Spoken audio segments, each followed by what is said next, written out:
The importance of caring communities for both children and teenagers is growing by the day. Many have little choice but to either beg or live as best they can on the streets. We see the need of the poor becoming ever more desperate. AIDS has now affected 1 in 4 of the total population, including many children, and more young people are being left parentless. I've come to Zimbabwe to report on the reality of the current situation and get an insight into the day-to-day living of some of the people here.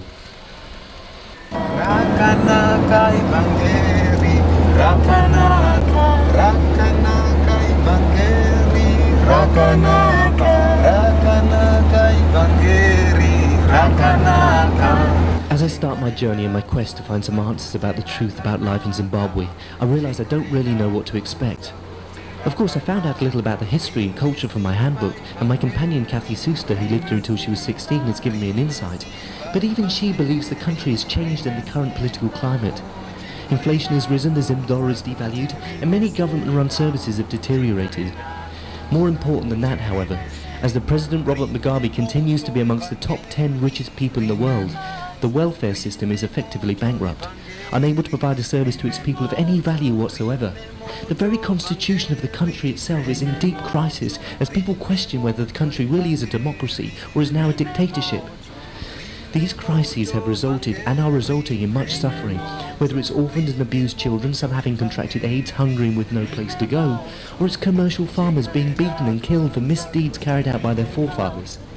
The very heart and soul of this country is threatened, and all this could be changed by the government. But while it fights to remain in power by whatever means is necessary, the victims are the people of Zimbabwe.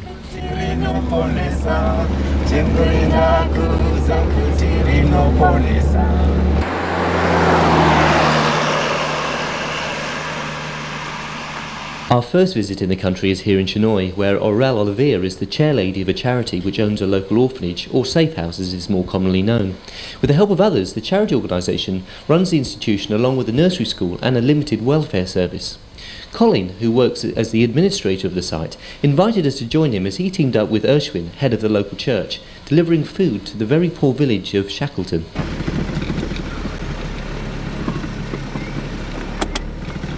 I remember 1968 when we came down,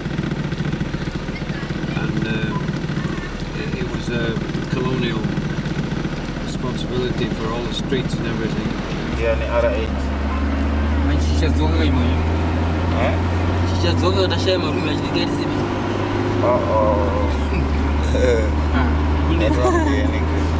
As we reached Shackleton, the all-pervading smell of raw sewage gave us some indication as to what to expect here. Hello. Hello. Hello.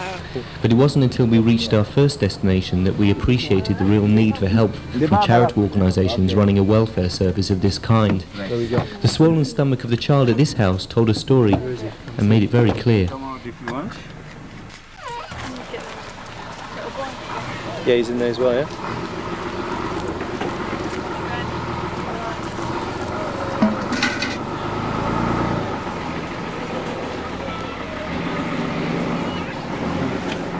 Hello.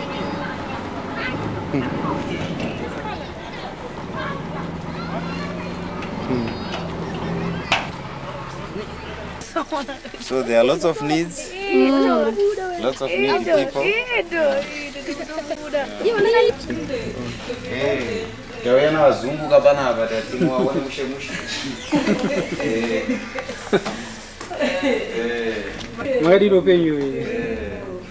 This is the Siaso's mother. People used to live in a very shanty area. But there was an outbreak of cholera there. Yeah. So they had to be moved here. This is a residential area. It used to be for the mining area, but then it was abandoned. So the council decided to move the people from the Thompson plot in the Shackleton.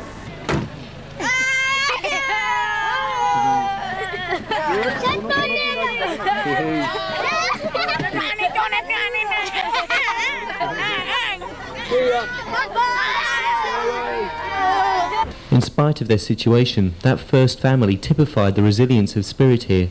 People with very little material hospitality showing a great sense of humanity through their warming smiles. Or is someone else? No, no. No, Hello.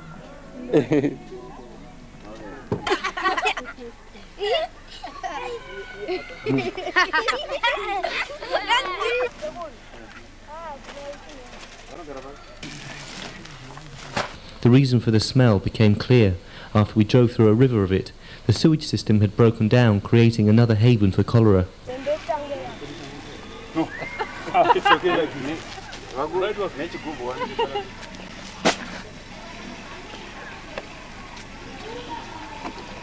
And there were constant reminders as we moved from family to family giving out food that behind their happy exterior there were people suffering more than they should. The next project planned here is for a feeding program, giving the poorest a chance to have one hot meal a day, every day. This is my cousin's son. Oh, you know him? Yeah, my cousin's son. We kept up our spirits, but we were left humbled by our experience and also filled with a strong desire to help in some way. We did not know how, we just knew we wanted to make a difference. I had very little money to give, although even £5 goes a long way here. We felt our role in the larger picture would become clear in time.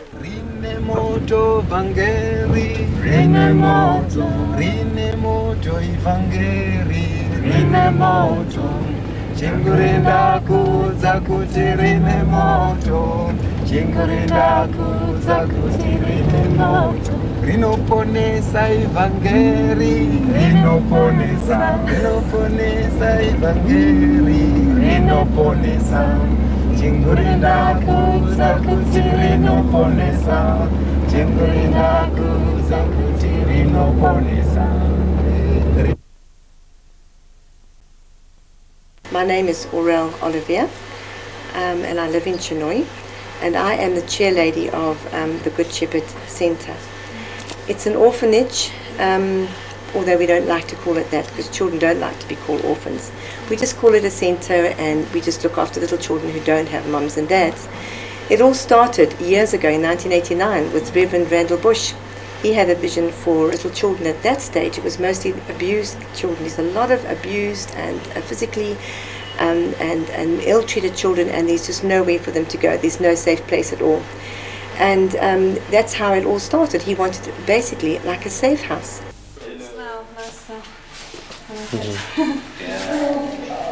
Which is your bed? Show Which your one's bed. your one? Which one yours? Show Which one? Show Auntie. That one. That's. Oh, that's a nice bed. She's got a little toy. Oh. Yeah, this is her baby, and she carries it on her back. Oh, sweet. Are we going to put that on? She wants you to help us. I don't know how to do that. I have no idea.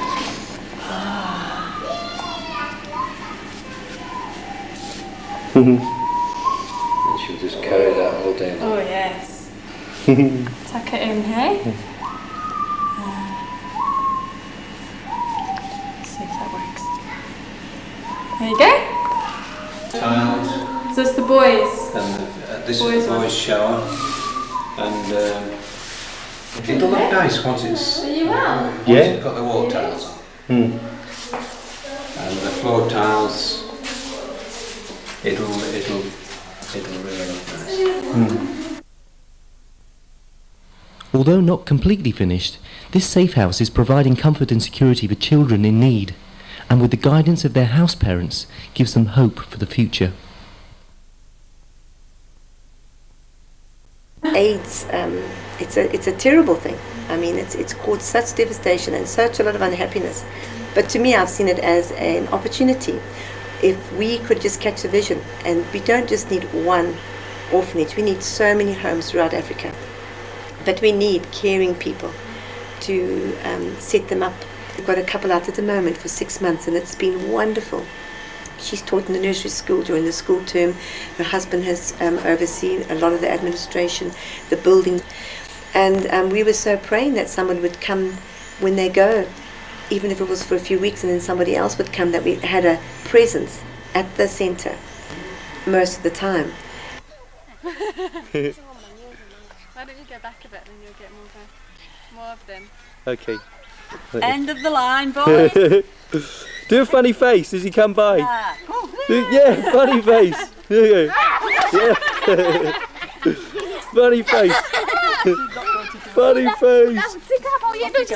No, you stay over there, you've had your turn.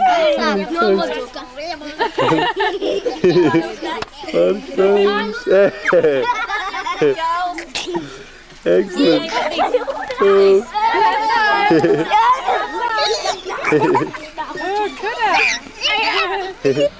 Whilst helping throughout the Good Shepherd Centre, Anne's main concern is for the nursery school, made up of some children from the Safe House and children from the local township, whose guardians would otherwise be unable to send them to school.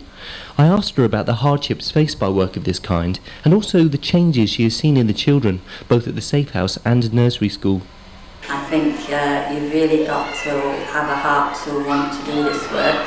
It isn't always easy because some of the children have come from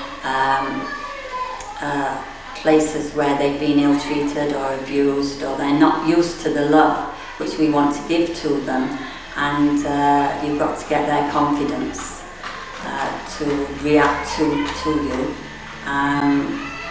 When they first came in, they didn't know how to eat properly, how to use the toilets, and they used to mess all over the place, and that can be very frustrating and very hard for the house mother who has to clean up over them. You really have to have a heart to do it and not to do it as a paid job. Some of them have taken a lot longer to settle than others. We had one little boy come in and he settled immediately, and within a few days you'd think he'd been there all the time. But then we had a little girl we took from the cholera camp who had lost both parents and grandparents, and she was very withdrawn, wouldn't mix, didn't want to do anything, would sit in the corner by herself, and it's been really hard over the last 4 months to get her to mix with the other children. You know, the other children seem to have given up on her, so it's been a harder job for us to not spend too much attention on her so that the other children resent it, but to give her the love to want to stay here and to mix with the other children. I do feel that I have learnt a lot from these children. I think sometimes I've handled things wrongly, and I've learnt, you know, what is the best way from them, how they have reacted to different things. Especially, they do now all want the love where they've never had before, and they want to feel as though they're special. And I've learned that each child is different, you can't treat them all the same. Each child is an individual person and they all need individual attention. And I do feel very rewarded that these children have got respect for us. They will come and ask us different questions. They want us to go to school to see their books. This is all the good side of it. It's very rewarding, and they do want to learn, and they do try. They do try very hard. Miss Molly had a daughter who was 6, so she fond forgot doctor to be quick.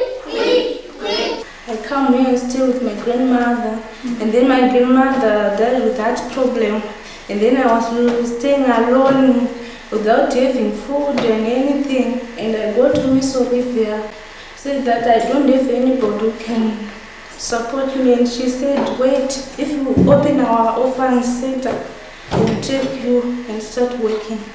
Yeah.